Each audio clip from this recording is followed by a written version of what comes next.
د 1403 مالي کال بودیجه د اسلامي امارت د مشر لخوا توشیح شوه. د ذبیح مجید په وینا د روان کال مالي بودیجه له هر اړخیزو کتنو وروسته توشیح شوې، خو د هغې د اندازې په اړه یې څه نه دي ویلي. اخوا د اقتصاد وزارت وایي چې د 1403 کال بودیجې له داخلي عوایدو څخه جوړه شوې او په بودیجه کې د بېوزلۍ د کمولو په موخه په هېواد کې د زیربنایي او پرمختیایي پروژو پلي کول هم په پام کې نیول شوي دي.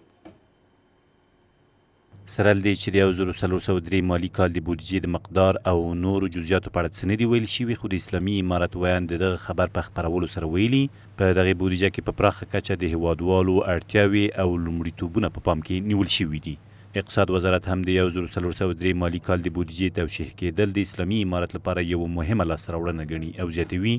دغه بودیجه هم له کورنیو عوایدو برابره شوې ده. مهمترین اهدافی که در بودجه امسال در نظر گرفته شده اهداف زیربنایی و انکشافی با هدف کاهش فقر و تقویت قدرت خرید خانواده ها هست. سره له دې چې مالیې وزارت هم د روان مالي کال د بودیجې د جزئیاتو په اړه تر اوسه څه نه دي ویلي،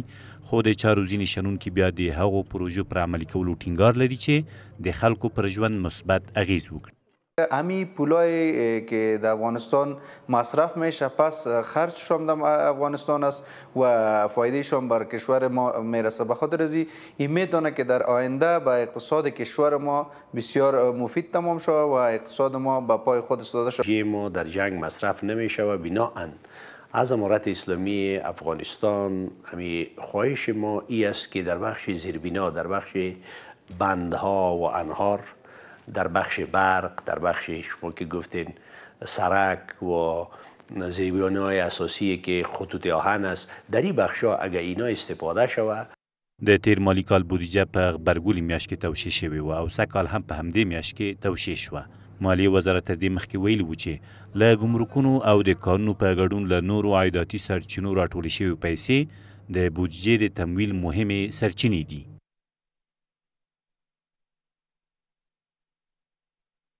پر همدې موضوع ته لا ډېر بحث لپاره سره په درېیمه سټوډیو کې د اقتصادي چارو شنونکی ښاغلی محمد عیسی مبارز او ترڅنګ د سکایپ لرې د اقتصادي چارو شنونکی ښاغلی عبدالشکور هډوال موږ سره راسره شوي دي. درنو میلمنو ستړي مشئ په خیر راغلي بحث ته. مبارز بحث له تاسو پیلوم چې د روان کال د بودیجې د تمدید بحث څومره ښه خبر کیدی شي؟ محمد عیسی سلامونه تاسو ته استاد درنو همکارانو ته او هډوال صاحب ته. لکه څنګه چې احمدزي صاحب ګورو موږ تاسې د روان کال یا 1403 کال بودیجه او د هغه منابع چې د افغانستان له خپل داخلي عوایدو نه تمویل کیږي او موږ کولی سو څومره کولی سو خپل هغه مصارفات هغه خپل کوم بخشونه چې مثلا اولویت بندي سوي دي مثلا د جوړولو لپاره انکشافي بودیجه د موږ څومره ده او څه رقم باید په مصرف ورسو، څنګه وکولی سو خلکو ته د کار زمینه مساعده سي. دا د بودیجې یو برخه ده، یو بخش ده. نو باید موږ تاسو په دې باندې ډېر تمرکز ولرو او دولت هم باید د دغه بودیجې په مصرف باندې باید ډېر فکر وکړي، ولې دا د یو کال عواید او مصارف د راتلونکي کال 1403 کال لپاره موږ تاسې څه رقم باید دغه خپل مصارف باید مثلا منسجم کړو، کمښت پکې کومو بخشونو کې راولو، کومو بخشونو ته مثلا موږ تاسې اولویت ورکړو او د دې ترڅنګ هغه عواید باید څه رقم راټول سي، کومو بخشونو کې موږ تاسې عواید لرو د عوایدو د پیژندلو لپاره د عوایدو دغه پیژندل سوي دي، خو د دغه ټولو باید مثلا موږ تاسې په جمعواري کې باید ډېر کوشش وکړو. احمد بله، اوس منابع بېلابېل کېدلی سي د بودیجې د تشکیل په برخه کې کومې منابع دي چې هغه په کوردنه رښتیا هم ډېر زیات مؤثره تمامېدلی شي؟ ځکه بودیجه یو عادي مسله نه ده، هغه د ټول کال د یو هېواد د مصارفو بحث پکې مطرح کېږي. دغلته کومې منابع خورا ډېر زیات پکې مهمه دي؟ په مصارفو کې خو بیا موږ تاسې په بودیجې په مصارفاتي بخش کې موږ تاسې مالیات دي او ګمرکي محصولات دي او همداسې نور هغه بخشونه دي مثلا دولت د دولتي ځمکې دي، د دولتي ځمکو ویشل دي، د فابریکو جوړول دي، د فابریکو نه مثلا د تولیداتو لاسته راوړل دي او د ده په فروش رسول دي او همدارنګه مثلا د موږ تاسې مالي سیستم منظمول دي، د مالي سیستم نه مثلا هغه عواید چې لاسته راوړي دي د هغه برابرول دي، دغسې دي یا د قرضو ورکړه ده یا د قرضو مثلا راټولول دي، دغه ټول چې دي دا په مصارفاتي او په بخش کې موږ تاسې په نظر کې نیسو او د دې ترڅنګ موږ تاسې په عوایداتي بخشونو کې د موږ تاسې لپاره په افغانستان کې درسته ده چې مثلا موږ تاسې په مالیې باندې ډېر تمرکز کړی ده خو په داسې مملکتونه لکه په افغانستان کې باید دلته مالیه باندې ډېر تمرکز ونه سي ولې خلک د دې ته باید راوبلل سي چې دلته سرمایه ګذاري وکړي دلته خلک باید خپلې پیسې په کار واچوي تجارت وکړي صادرات وکړي او نور هم هغه منابع چې مثلا موږ تاسې غواړو ترېنه استفاده وکړو په هغه باندې کار وسي او خلکو ته فرصتونه باید مساعد سي تر څو پورې وکړی سي خپله سرمایه په ښه جي کې په مصرف ورسوي که چیرې موږ تاسې بیا مالیات پرې ډېر وضع کوو نو بیا دلته د موږ تاسې عوایدو کې کمښت راځي او د افغانستان هغه غټه بودیجه چې مثلا ترلاسه کیږي هغه په زراعتي بخش کې ده او ترڅنګ یې اوس معدني بخش ده که چیرې موږ تاسې معدني بخش مثلا ښه منظم کو تنظیم سي په دننه د افغانستان کې مثلا پروسس وسي له دې نه موږ تاسې کولی سو چې ډېر عواید ترلاسه کړو دلته هم د خلکو لپاره د کار زمینه مساعدېږي او هم له دې نه کولی سو چې هغه خپله کوم مثلا په بودیجې کې کوم مشکلات وي او یا بعضې بخشونه چې مثلا موږ تاسې ولرو په دې باندې باید ښه کارونه ترسره کړو مثلا د موږ تاسې انکشاف منځته راسي نو باید د دغه معدنونو نه درسته استفاده وشي محروال صاحب ښاغلي مبارز صاحب ځینې موارد ته اشاره درلودله چې خبره دا وه چې ګواکې په افغانستان کې باید له خلکو څخه د ډېر زیات مالیات وانخیستل شي یا د مالیه په کلي شکل باندې وانخیستل سي په کلي شکل دولتونه څنګه ممکن کېدلی شي چې هغه د بډایه شي هغه د خپلو خلکو له لارې بیرته بیا د خپلو خلکو ته د خدمت جوګه وګرځېږي کومې لارې چارې دي رښتیا مالیات په دغه برخه کې مؤثر تمامېدلی نه شي د حکومتونو لپاره که نه نور حکومتونو ته په کتو مالیات د حکومتونو د بډاینې کېدل یوه برخه کېدلی سي بسم الله الرحمن الرحيم الحمد والشكر للذي جعلنا مسلمين والصلاة والسلام على قائدنا العظيم ومن تبعهم بإحسان إلى يوم الدين وبعد د هر څه نه مخکې تاسې ته او ستاسې د تلویزیون ټولو کارکوونکو او د تلویزیون لیدونکو او همدارنګه محترم مېلمه ته د زړه له کومې سلامونه او احترامات په السلام علیکم ورحمة الله تعالی وبرکاته وړاندې کوم دې کې هېڅ شک نشته دی چې عزتمند خوري بودیجه چې ده د یو هیواد دپاره ارزښتمند یو خاص ځای لري او یو ارزښتمند عمل دی لیکن متاسفانه چې دغه 3 کلو کې زموږ د هیواد سره او د ولس سره د مور او د میرې چلن کیږي نو لهذا د دولت اسلامي لپاره زما په نظر بله کوم داسې خاص داسې یو طریقه د بودیجې د جوړولو او د هغې د پوره کېدو لپاره غیر د مالیت نه بل کوم خاص داسې دغه نشته دی ځکه چې دلته اکثر زموږ کوم غټ تاجران وه هغوی هم خپلې سرمایې د افغانستان نه وښکلې په خارج کې انوست کړلې او نورې هم بغیر تاجران هم چې چارواکو څه د ملت او د ولس په وینې او غوښې وي هغه یې موښکلي نو زما په نظر د میلمه ته د احترام په سترګه باندې واقعا چې مالیت چې دی دا یوازینۍ لاره نه ده دا یوه لاره د لارو څخه ده لیکن زما په نظر اوس د دولت اسلامي لپاره غیر د دغې لارې نه بل کوم داسې خاصه غټه لاره چې دغه زمونږ بودیجه جبیره کې او زمونږ بودیجه پرې را جوړه شي غیر د دې مالیت نه بله کمه لاره خور جانې زه نه وینم بله د دې بودیجې توشیه لږ څه وخت ونیو دلته په کور دننه روان وضعیت ته په کتو آیا اسانه کېدلی شي چې د کال بودیجه د تمدید شي او بیا د توشیه شي او خیر پروس کال یې لږ وخت نیولی و سږ کال یې لږ وخت ونیوه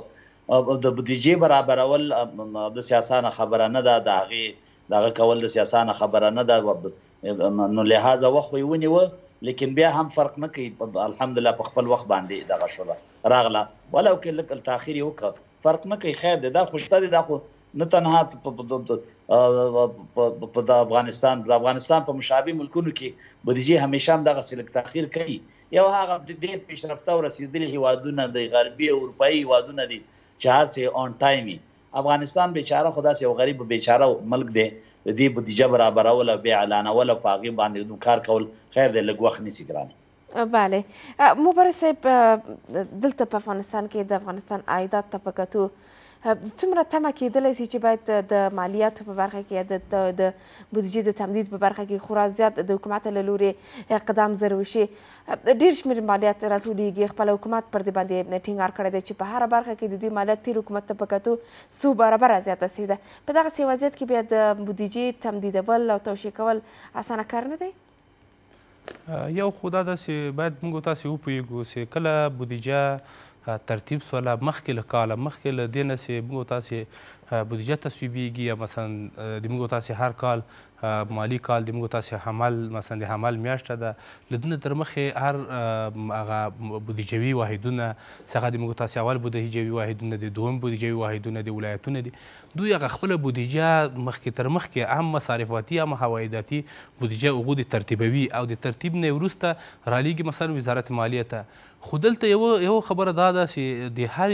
بخش لپاره موږ تاسې باید تنها د اسانه لاره دا نه ده چې موږ تاسې وایي مثلا مالیه د مالیې بخشونه یا مثلا د مالیې ورکړه درسته ده چې په نورو مملکتونو کې په ټولو ځایونو کې مالیه هم چې ده یو اساس د بودیجې ده یا اساس د دولت د کارکردګي یو اساس د مثلا مالیه تشکیلوي خو هغه په هغو صورتونو کې چې کله که موږ تاسې مثلا دلته په معدنونو باندې مثلا په استخراج باندې یا د معدنونو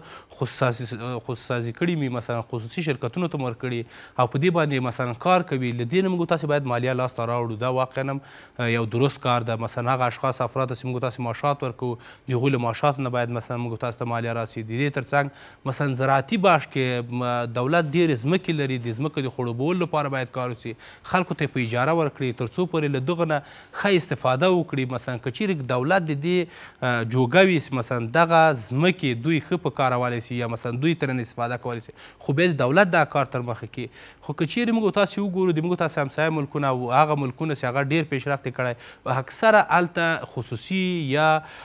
خصوصي شرکتونه ورته ورکړل سوي دي هلته به مثلا سرمایه ګزاران راغلي دي په دو بخشونو باندې سرمایه ګزاري کړې دي موږ تاسې فوکس په هر مملکت کې مثلا دغه د بودیجې تشکیل د بودیجې منځته راوړل یا د دغه د عوایدو منځته راوړل دا فرق لري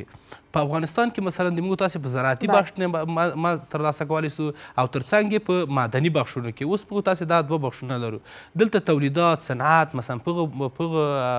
سطح باندې رشد نه ده کړی لکه څنګه چې موږ تاسې نور مملکتونو سره ځان مقایسه کولی سو له هغوی نه هم مثلا موږ تاسې یو عواید ترلاسه کړو خو د دې تر څنګ باید په دغو دوه بخشونو باندې ډېر تمرکز وسي په دې باندې سرمایه ګزاري وسي تر څو پورې د موږ تاسې د راتلونکي بودیجه هغه ډېره ښه لاسته راوړو د اوسنۍ بودیجې لپاره باید د مصرف لپاره باید موږ تاسې هغه اولویتونه په نظر کې ونیسو چې هغه د راتلونکي بودیجې د رفاه سبب ګرځي بله هډوال صاحب بودیجه ټاکل کیږي بېلابېلو برخو کې بودیجه ورته ځانګړې کیږي د حکومت له لوري ورکول کیږي دلته بیا د بودیجې د مصرف په برخه کې څومره باید دقت و کار واخیستل شي کومه بودیجه چې دوی لپاره تعینه شوې ده څنګه باید مصرف شي څنګه باید کنټرول شي کومه برخه چې دوی هدف ګرځولي دي د دغه بودیجې له لارې څنګه ورته ځان رسولی شي دغه موارد بیا څومره مهم دي ډېر زیات ارزښت لري او ډېر زیات مهم دی بالخصوص دغه بودیجه دا د دې ولس د غوښو وینو په دغه کې دغه شوی دی د دوی د خولې تویېدو په دغه نتیجه او ریزلټ کې برابره شوې ده نو دا یو امانت ولسي دی دا یو امانت مردمي دی دا د دې ولس امانت دی دا بیت المال دی په دې کې باید بې حده زیات خورجانې د احتیاط نه کار واخیستل شي او هغه شیونو باندې مصرف شي چې هغه د ولس لپاره علی الاقل که دایمي نه تر زیات وخته پورې مفید تمام شي مثلا ډیر اشد من ضرورت زیات دغه ضرورت چې لرو په زراعتي دغه کې موږ زیاته برخه کې زیات ضرورت لرو للمي ځمکې زیات لرو هغې ته د اوبو د جګېدو بندوبست باید وشي کانالونه جوړ شي لکه د شیپې دغه کانال چې جوړ شو همداسې نور کانالونه اشد ضرورت منګه دلته په صنعتي دغه کې منګه برق او بجلۍ ته لرو باید که غټ ډیمونه نه جوړېږي واړه ډیمونه پرې په دې باندې جوړ شي تر څو چې دا هیواد تر یو حده پورې د برق له نګاه نه خودکفا شي او واړه صنعتي تجارتي دغه شرکتونه او تولیدي شرکتونه جوړ شي نو لهذا د دې لپاره بالکل زه موافق یم ستاسو سره چې ډېر زیات فکر پې وشي سوچ پې وشي او هغه شیانو کې ترسره شي او هغه ځایونو کې مصرف شي چې هغه د ولس لپاره د دې هیواد لپاره ډېر ګټور وي بله مبارز صاحب وړاندې تاسو پر زراعتي برخه باندې ډېر زیات ټینګار درلود رښتیا هم زراعت دغسې بودیجو د تمویل او د تکمیلېدو په برخه کې څومره مؤثر تمامېدلی سي په افغانستان کې که څه هم خلک زراعت پیشه خلک دي ولې ډېر په دغه برخه کې کار نه دی شوی څومره کار ته اړتیا ده چې باید د زراعت په برخه کې کار وشي بالاخره دلته په کوردننه د عایداتو په برخه کې به هم زیات شي او تر څنګ د افغانستان خپله تولیدات به موجود وي شي ته بل هم فکر وکړو چې دلته موږ تاسې بودیجې ته که چیرې د موږ تاسې بودیجه باید وویلی سي صحیح ده چې مثلا شاید ډېره کمه بودیجه وي ولې د دې لپاره چې خلک باید آګاه واوسي یا موږ په مصرفاتي بخش کې یا موږ په عوایداتي بخش کې یا موږ د پروژو مثلا په کومې پروژې دي چې مثلا موږ په نظر کې نیولې او د دغه باید په ده باندې سرمایه پیسې د موږ تاسې کومې پیسې چې ترلاسه شوي دي باید د خلکو ته وویلی سي خلک هم ترې ناګاه سي. او بله خبره دا ده د بودیجې چې ده که نه مثلا موږ تاسې که پخوا وختونو ته وګورو د موږ لکه په د افغانستان په شکل باندې داسې د دوی د اکثره وخت کسر د بودیجې لري. د کسر د بودیجې لپاره موږ تاسې بخښونه لرو یو مثلا ثابته بودیجه ده چې موږ تاسې یا د مالیات یا د ګمرکي محصولات او یا هم د ځمکو د مثلا د زراعت نه او یا د معدنونو نه ترلاسه کړي دي هغه ثابته موږ تاسو سره ده. او بل دا د اختیاري ده موږ تاسو سره جامع جهاني کومکونه کوي نور هغسې نهادونه د سیاد افغانستان سره کومک کوي باید هغو لپاره هم موږ تاسې پروپوزلونه تنظیم کړو ولې د دې لپاره چې دا مملکتونه د پیشرفت لپاره باید داسې د دغو پلانونو ته اړتیا لري د دغسې استراتیژیک پلانونه باید ترتیب سي چې موږ وغواړو نورو جهانیانو نه کومکونه راجلب کړو. د کومکونو د راجلبولو لپاره باید د موږ تاسې وزارت د خارجه او د دې ترڅنګ اړونده ادارې د دې لپاره کار وکړي تر څو پورې خلک راسي او په افغانستان کې سرمایه ګذاري وکړي. دومره خبره دا ده موږ غواړو چې د دغه بودیجې که چیرې مثلا کسر د بودیجې مبارز وروستۍ کې که ستاسو نظر م راواخلو چې که موږ غواړو چې بودیجه دې په وخت باندې تکمیله سي بودیجه دې توشیح سي څومره له هغه تجربو څخه باید کار واخیستل سي چې په پیشرفته نړۍ کې پرمختللې نړۍ کې د دغې ودونو لورې کارول کیږي. دلته احمدزي صاحب باید یو هغه ته هم ډېر فکر وي که چیرې مثلا موږ تاسې غواړو چې پیشرفت وکړو د پیشرفت لپاره هر وخت اقدام دا ده چې باید زر اقدامات وسي. مثلا موږ تاسې د دغو پیشرفتونو لپاره د بودیجې د تصویب لپاره باید اول د کال په شروع کې باید دا بودیجه تصویب سي. د دې نه باید موږ تاسې لکه څنګه مې صورتیلې مخکې له کاله د موږ تاسې ټوله بودیجه ترتیبیږي او د دې د توشیح یا د تصویب لپاره مثلا اړونده مراجعو ته ورسي دغه مراجع باید په ده باندې ډېر غور وکړي او تر څو پورې زر تر زره دغه تصویب کړي. صحیح ده چې موږ تاسې مثلا بعضې کمی و کاسیان مثلا په مسلکي بخش کې مثلا کاسي لرو د د ترتیبولو بیرته د ده ویشل مثلا بعضې مشکلات شته خو د دغه د مشکلاتو د اسانتیاو لپاره باید موږ تاسې هر کال همدا په مثل د ده باندې داسې اقدام باید ونه سي د دغه اقدامات باید راټیټ سي او په دې باندې باید کار وسي تر څو پورې موږ وکولی سو چې په ښه وخت کې بودیجه تصویب سي تر څو پورې موږ تاسې موسمي وختونه لرو هغه وختونو کې بیا موږ نسو کولی چې بودیجه ښه په مصرف ورسوو. نو دلته باید بودیجه په منظمه توګه تصویب سي چې په خپل وخت کې په مصرف ورسیږي هغه موسم کې چې مثلا موږ تاسې نسو کولی انکشافي کارونه وکړو باید مخکې تر مخکې دا بودیجه په مصرف رسېدلې وي. مننه. هډوال صاحب مالی وزارت اقتصاد وزارت یا هغه عایداتي منابع او سرچینې چې هغوی کولی شي د بودیجې د زر تکمیلیدو او پوره کېدو په برخه کې همکار پاتې شي همکاري کولی شي دوی باید څومره له دقته کار واخلي خپل منابع باید په کار واچوي خپل عایدات باید زیات کړي تر څو په وخت سره موږ دوی شو کولی چې کلنۍ بودیجې د تصویب کړو. دې کې هېڅ شک نشته چې مثلا پروس کال چې دی د 211 میلیارد افغانۍ بودیجه اعلان شوې وه چې د هغې څخه 203 میلیارده چې هغه عام بودیجه وه 29.9 هغه انکشافي وه او موږ باید د حقایقو باندې سترګې پټې نه کړو بعض انکشافي او بعضې تعمیراتي او ساختماني شیان او مرمتونه او دغه مو د هغه تېرې بودیجې په نتیجه کې وکتل. سږ کال چې باید ملا ورته جدي وتړل شي او باید د کارونو لپاره او د بودیجې د مصرفي کېدو او ځای په ځای کېدو لپاره باید مکمل ته په تلاش او هلې وځلې وشي او دغه ټول وزارتونه چې تاسو ورته اشاره وکړه که معادن دی که وزارت تجارت دی که وزارت مالیه ده که وزارت اقتصاد دی په خپل منځ کې باید قوي رابطې او تړونونه او بار مجالس ولري تر څو چې دغه بودیجه په یو ښه ځای کې په ښه شکل باندې په مکمل شکل باندې او په شفاف طریقه باندې ترسره شي. مننه. ښه ورځ ولرئ درنو مېلمنو. مننه. ژوندي اوسئ.